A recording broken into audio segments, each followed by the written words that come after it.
आप देख रहे हैं अपना चैनल जीएस स्पार्क और मैं जीएस एक्सपर्ट शशिभूषण सिंह एक बार फिर स्वागत करता हूं आपके अपने चैनल जीएस स्पार्क पे।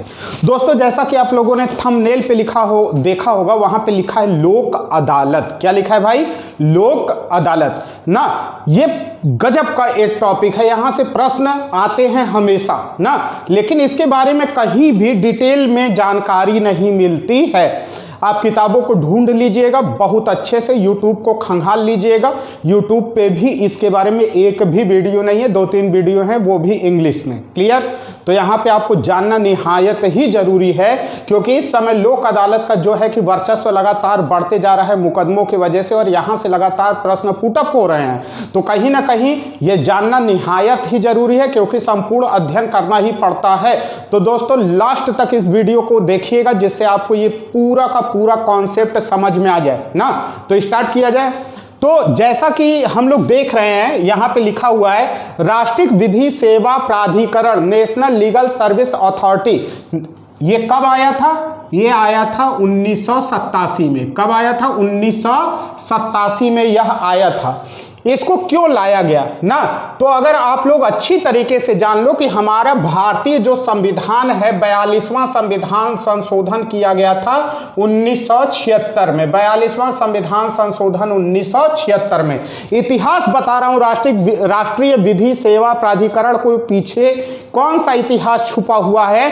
तो जब हमारे यहाँ 42वां संविधान संशोधन 1976 किया गया, जिसे आप लोग बहुत अच्छी तरीके से जानते हो, जिसे मिनी कॉन्स्टिट्यूशन ऑफ इंडिया कहा जाता है, यानी भारत का संक्षिप्त संविधान के नाम से भी जाना जाता है। तो पहला प्रश्न तो यही आप नोट डाउन कर लो, हमेशा पूछा जाता है कि हमारे भारतीय संविधान में ना ऐसा कौन सा संशोधन है जिसे मिनी कॉन्स्टिट्यूशन ऑफ इंडिया के नाम से जाना जाता है। तो हमारे भारतीय संविधान में 42वां संविधान संशोधन 1976, यहीं पे जोड़ा गया 39 क। क्या जोड़ा गया? 39 क। और 39 क में कहा गया निःशुल्क सहायता की बात की गई। ये जो चैप्टर है भारतीय संविधान का भाग 4 क, जो भारतीय संविधान में अनुच्छेद 36 से 51 तक परिभाषित करता है, जिसमें राज्य के नीति निदेशक तत्व के बारे में बताया गया। भारतीय संविधान का भाग 4 अनुच्छेद 36 से 51 राज्य के नीति निदेशक तत्व कहां से लिया गया है? आयरलैंड से। कहां से लिया गया है?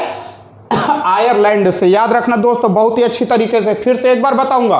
42वां संविधान संशोधन 1976, इसके द्वारा जोड़ा गया 39 को, और इसी में बताया गया है कि राज्य का यह कर्तव्य होगा। किसका कर्तव्य होगा? राज्य का।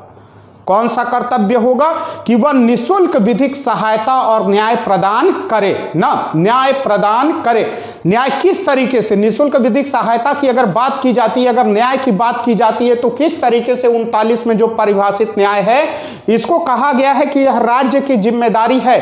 क्या अगर कोई भी व्यक्ति गरीब है तो उसको न्याय प्रदान नहीं किया जाएगा? हाँ, अगर कोई रिक्शा वाला है, रोज कमाने खाने वाला है, तो आज हमारे भारत देश में न्यायालय की फीस, कोर्ट फीस, वकीलों की फीस वो कहां से दे पाएगा? तो क्या उस व्यक्ति को बिना सुनवाई के ही सजा दे दी जाएगी? नहीं, क्योंकि प्राकृतिक न्याय का यह सिद्धांत है ना। प्राकृतिक न्याय का यह सिद्धांत है कि जब आप किसी भी व्यक्ति को न्याय करें तो सबसे बड़ी चीज है तो उसे सुनवाई का अवसर दीजिए। क्या आप बिना किसी व्यक्ति को सुने उसे अपराधी घोषित कर देंगे? नहीं, एक तरफा निर्णय नहीं लिया जाता है। दोनों पक्षकार को जब तक सुनवाई का अवसर न दिया जाए, तब तक उसे प्रकृति के विरुद्ध न्याय माना जाता है ना। ये माना जाएगा कि वह प्रकृति विरुद्ध न्याय है, इसीलिए दोनों को यहाँ पे सुनवाई का अवसर देना। और इसी को ध्यान में रखते हुए हमारे यहाँ जो है राष्ट्रीय विधिक सेवा प्राधिकरण 1987 में आया। कब आया? 1987 में आया। और कहा गया कि जो हमारे यहाँ न्यायालय की यह दुरूह प्रक्रिया बन चुकी है। देखो भैया, जैसा कि नाम से ही लग रहा है, लोक अदालत। लोक की हिंदी होती है जनता ना। तो जनता के लिए जो अदालत बनाया गया है उसी को क्या कहा जाता है, लोक अदालत। इसको बनाने के पीछे रीजन क्या था, जो छोटे मोटे मामले होते हैं जो लगातार न्यायालय के ऊपर एक बोझ के रूप में रहते हैं। अगर एक मर्डर का केस हुआ है, किसी ने एक झापड़ किसी को मारा हुआ है और दोनों केस साथ में चल रहे हैं, तो आप जान लीजिए कि एक इतना बड़ा मुकदमा जिसमें तुरंत न्याय मिलना जरूरी है और एक छोटा मुकदमा दोनों साथ साथ चल रहे हैं, तो न्यायालय का कितना कीमती समय बर्बाद होता है। तो जो छोटे मोटे मामले हैं, जो समनीय प्रकृति के मामले हैं, जिनमें क्या हो सकता है, आपस में समझौता ना। अब आप कहोगे ये आपस में समझौते वाले कौन से मामले हैं, इसको दंड प्रक्रिया संहिता जो कानून की किताब आती है उसमें परिभाषित किया गया है कि छोटे मामले उन मामलों में आपस में समझौता हो सकता है, तो उन्हीं मामलों का यहां समझौता कराया जाएगा। तो इसका इतिहास यह था कि जो हमारे यहाँ न्याय पद्धति की बात की जा रही थी उसको, और यहाँ त्वरित न्याय देने के लिए, तुरंत न्याय देने के लिए जो छोटे मोटे कांड हैं उनको आपसी समझौते के आधार पर निपटाया जाना चाहिए। और विधिक सेवा प्राधिकरण ना, विधिक सेवा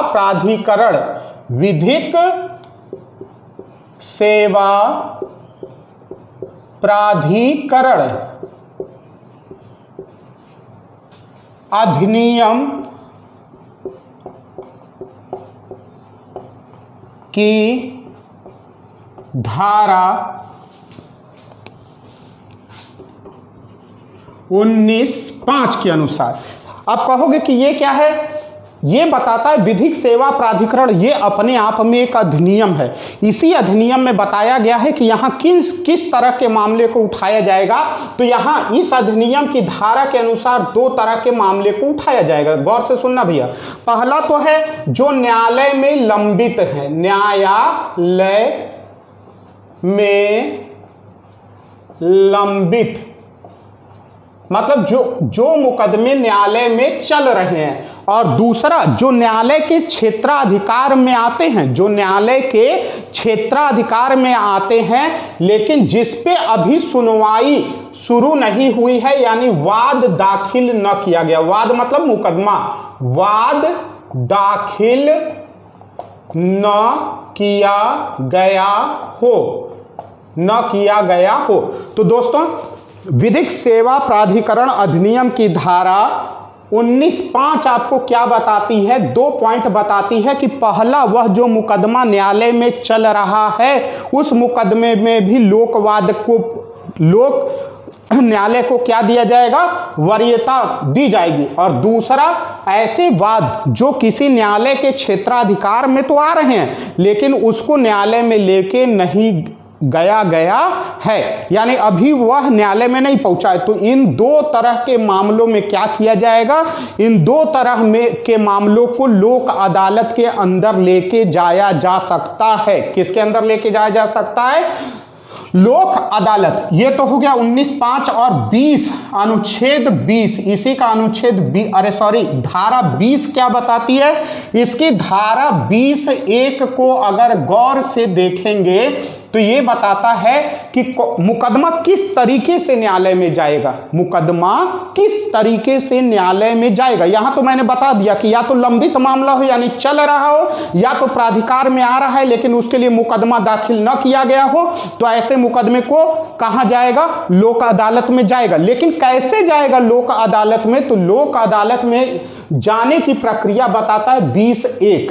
क्या बताता है 20(1), दोनों पक्षकार की सहमति से, दोनों पक्षकार की सहमति से ना। आप कहोगे ये दोनों पक्षकार क्या है, जैसे राम और श्याम के बीच में मुकदमा हुआ है, राम और श्याम के बीच में मुकदमा हुआ है, राम ने अनुमति दे दी कि न्यायालय में जाना चाहिए, दूसरे पक्षकार से भी अनुमति ले ली गई। अगर दोनों पक्षकार इस बात पे सहमत हो जाते हैं कि हमारा मुकदमा त्वरित गति से निपटाया जाना चाहिए तो वह लोक अदालत में जाएगा।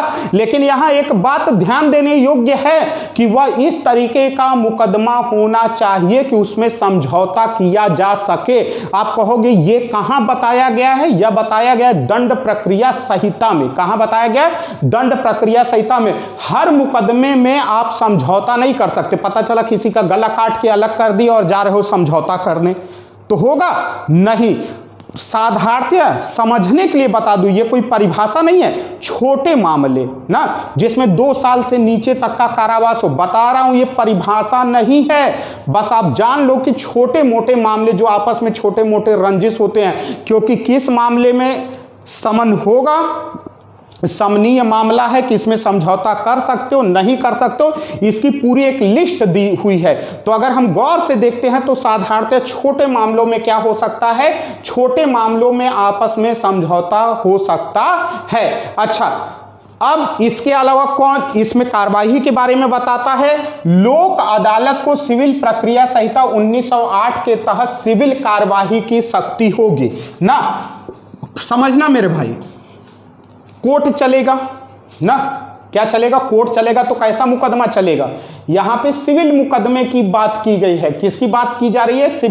सिविल मुकदमा का मैंने पहले ही बताया है, वसीयत से रिलेटेड मामला हो, रुपए पैसे से रिलेटेड मामला हो, आपस में कोई संविदा या करार किया गया हो, कोई कॉन्ट्रैक्ट किया गया हो, आदमी मर गया, किसके नाम प्रॉपर्टी कर गया, जहां पे दंड का प्रावधान नहीं होता है, जहां पे साधारणतः जुर्माने का प्रावधान होता है, उस तरह के मामले को कहा जाता है सिविल मामला।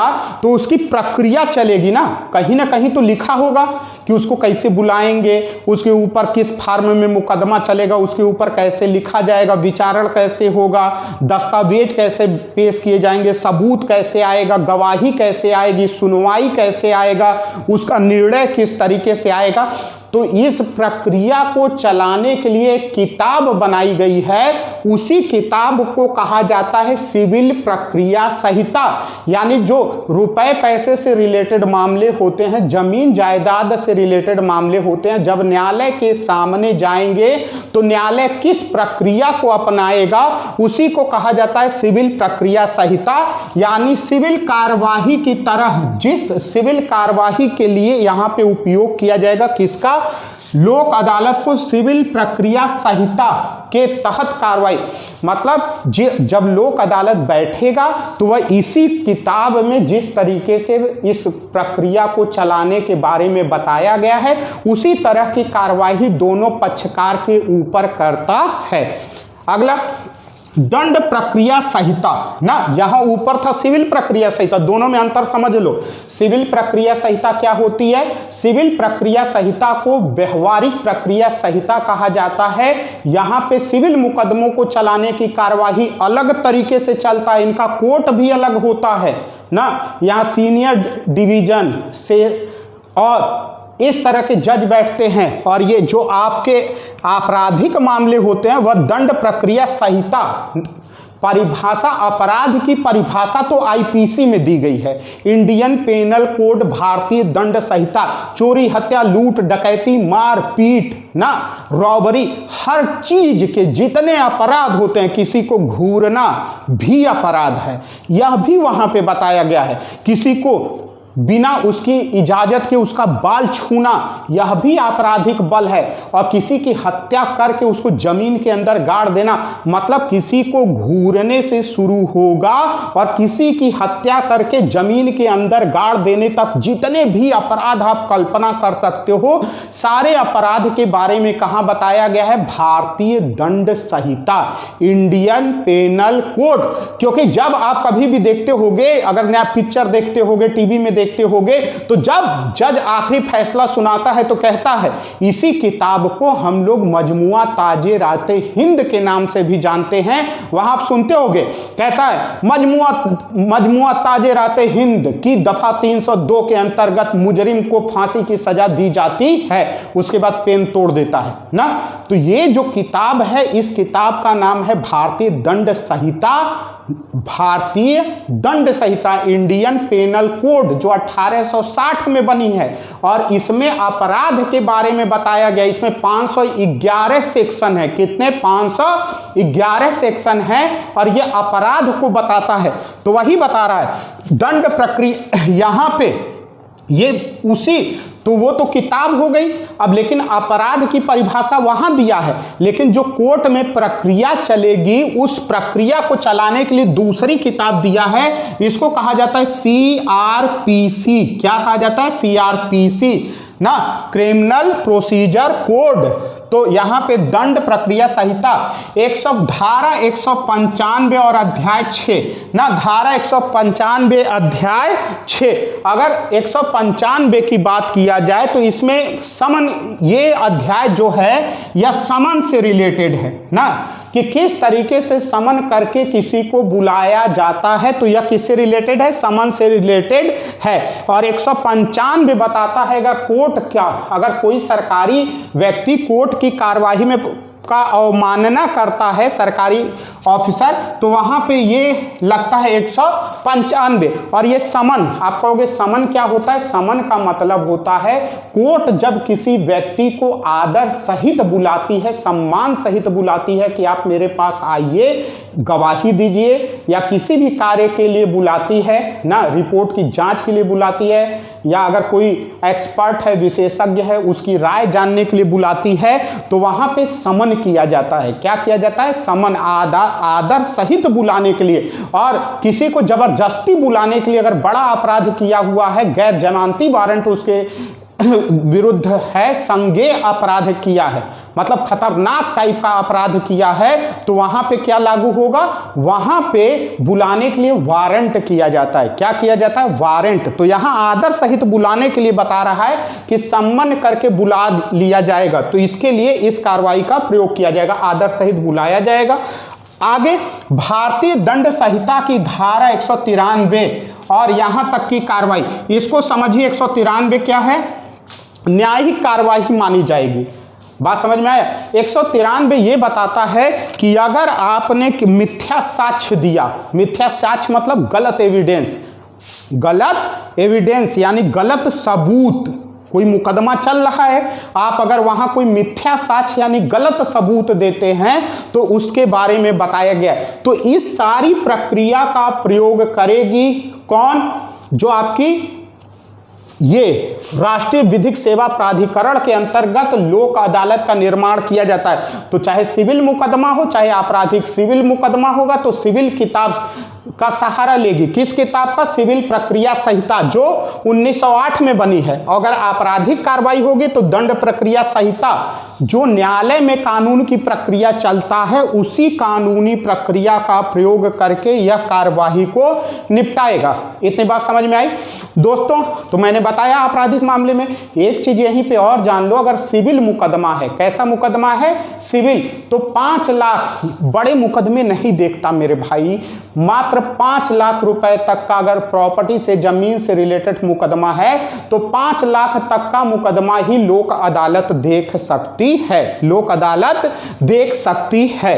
अब इसमें है क्या? दोनों पक्षकार की सहमति के बाद चलेगा।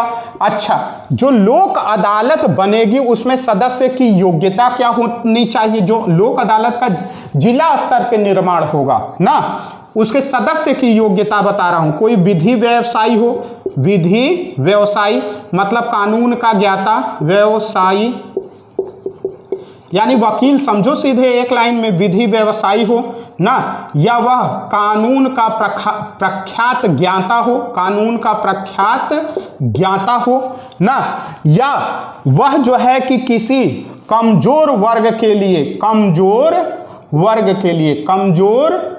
वर्ग जैसे महिलाओं के लिए, बच्चों के लिए, श्रमिकों के लिए लगातार ये कार्य कर रहा है, तो इसको भी वहां पे शामिल किया जा सकता है ना।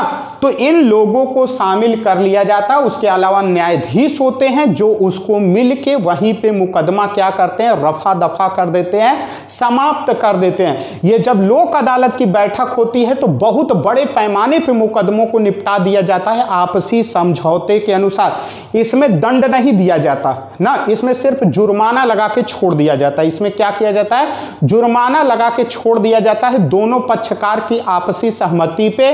और और अगर दोनों पक्षकार आपस में सहमत नहीं हो रहे हैं तो ये जो बोर्ड होती है, जो एक लोक अदालत में जो सदस्य होते हैं, जो न्यायाधीश होते हैं, वह मिलके प्राकृतिक न्याय के सिद्धांत पे उसका डिसीजन कर देते हैं ना। कुछ लोग जिद्दी होते हैं, किसी बात पे नहीं मानते, तो वहां पे वह अपनी पावर का उपयोग करते हुए डिसीजन दे देता है। अच्छा, एक बहुत बड़ी बात जान ले आप लोग कि यह भले छोटे स्तर पे होता है, लेकिन अगर इस न्यायालय ने कोई फैसला दे दिया तो इसमें अपील का प्रावधान नहीं है।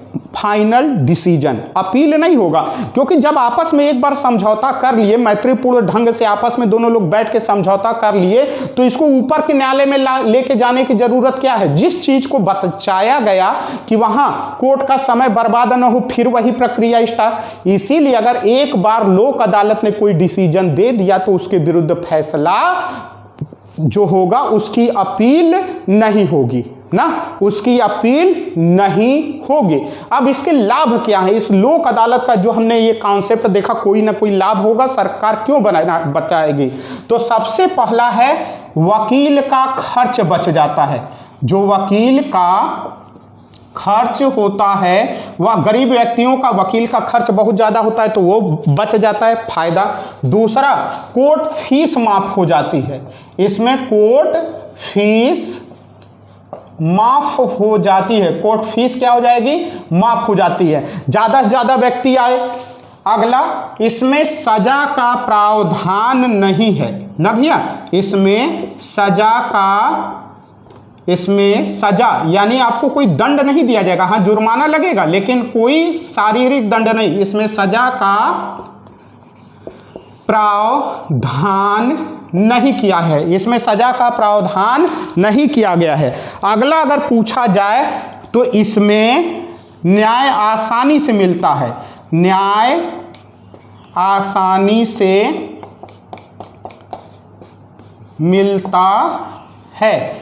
और अगर सबसे बड़े लाभ की बात किया जाए तो इसका सबसे बड़ा लाभ है कि जो मुकदमों का बोझ है न्यायालय के ऊपर, जो मुकदमों का बोझ है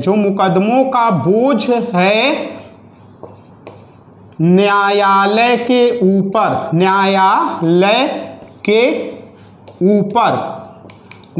के ऊपर उसे कम किया जाता है। दोस्तों, ये जो अधिनियम था, इस अधिनियम में 2002 में संशोधन कर दिया गया। कब संशोधन कर दिया गया, 2002 में इसमें संशोधन कर दिया गया। याद रखिएगा, मोस्ट इंपॉर्टेंट ना, पूछेगा कि राष्ट्रीय विधि सेवा प्राधिकरण अधिनियम 1987 में कब संशोधन हुआ, तो 2002 में इसमें संशोधन कर दिया गया। अगर मूल कॉन्सेप्ट मैं बताने का प्रयत्न करूं दोस्तों तो समझिएगा। आज हम लोगों ने देखा लोक अदालत का मतलब होता है एक तरीके से जनता का अदालत, जनता के लिए जो कार्य करे उस अदालत को कहा जाता है लोक अदालत। इसके लिए हमारे यहाँ सबसे पहले भारतीय संविधान के अनुच्छेद 39A में बताया गया था, न्याय के लिए बोला गया था। 42वां संविधान संशोधन 1976 के द्वारा इस चीज को छोड़ा गया था, जिसे मिनी कॉन्स्टिट्यूशन ऑफ इंडिया के नाम से जाना जाता है। और कहा गया था कि राज्य का यह कर्तव्य है कि वह निःशुल्क क्या करे, वह निःशुल्क न्याय उपलब्ध कराए। उसी को दृष्टिकोण में रखते हुए 1987 में राष्ट्रीय न्यायाधिकरण की स्थापना की गई। 2002 में इसमें संशोधन किया गया, जिसके माध्यम से हम क्या करते हैं, छोटे मामलों को, समनीय प्रकृति के मामलों को निपटाने का प्रयत्न किया जाता है। यह राज्य स्तर पे भी होता है और जिला स्तर पे भी होता है। जो राज्य स्तर का अधिकरण बनाया जाता है उसमें जो है कि हाई कोर्ट का सेवानिवृत्त या वर्तमान न्यायाधीश को शामिल किया जाता है। उसके अलावा जो सचिव लोग होते हैं ना, उन लोगों को शामिल किया जाता है। और उसमें जो कानून के ज्ञाता होते हैं उसके मेंबर को शामिल किया जाता है। और यहाँ पे जो होता है, यहाँ पे जिला न्यायाधीश की देख रेख में सारी कार्यवाही को संपादित किया जाता है। तो दोस्तों, आज का टॉपिक जो हमारा था, इसे हम लोगों ने किस नाम से जाना, इसे हम लोगों ने लोक अदालत के नाम से जाना। अगर सिर्फ 3-4 प्रश्न यहाँ से काफ़ी महत्वपूर्ण है, पूछेगा लोक अदालत किस तरह के मामलों को देखता है, तो जिसमें समन यानी आपसी समझौता हो सकता है। क्या लोक अदालत के विरुद्ध लोक अदालत ने अगर कोई डिसीजन दिया है उसके विरुद्ध अपील हो सकती है, उसके विरुद्ध अपील नहीं हो सकती। लोक अदालत कितने तक के मामले देख सकता है? तो लोक अदालत 5 लाख तक के सिविल मामलों को देख सकता है। लोक सेवा प्राधिकरण की स्थापना की गई थी, उसमें संशोधन कब किया गया? 2002 में संशोधन किया गया। तो ये महत्वपूर्ण प्रश्न है जो हमेशा पूछे जाते हैं। और दोस्तों ये उम्मीद करता हूं कि बहुत ही अच्छी तरीके से वीडियो आप लोगों को समझ में आई होगी। दोस्तों अगर हमारा प्रयास आपको सफल लगता है तो हमारे चैनल को लाइक करिए, शेयर करिए, सब्सक्राइब करिए और कमेंट करके तो जरूर बताया करिए कि जो हमारा प्रयास है वो आपको कैसा लगता है। धन्यवाद दोस्तों।